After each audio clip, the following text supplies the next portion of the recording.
the love story that I want to share is my love for community.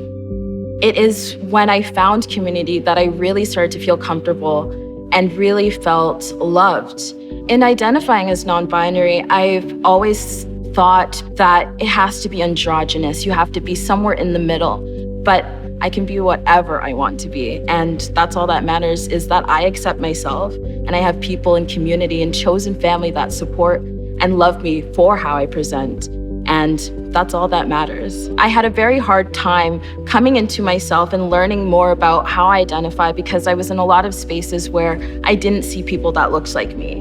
And in a lot of this queer community, it's very white and it's very not inclusive. I don't see a lot of people. So having spaces where I am seeing Black queer folks highlighted and uplifted, it's very empowering, and it definitely helped me through my whole journey in discovering myself and not feeling like a weirdo. I just want to belong, and I think a lot of people want that too. In queer community, chosen family is really important because a lot of people, especially Black folks that do come out, they end up losing a lot of their own biological family. It's almost like, where do we go? Who do we turn to? Who do we talk to and share our experiences?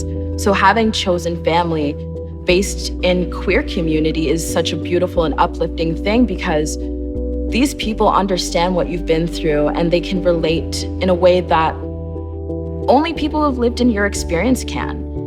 And having that to keep you going is just the most beautiful thing, and it's very much part of the queer experience.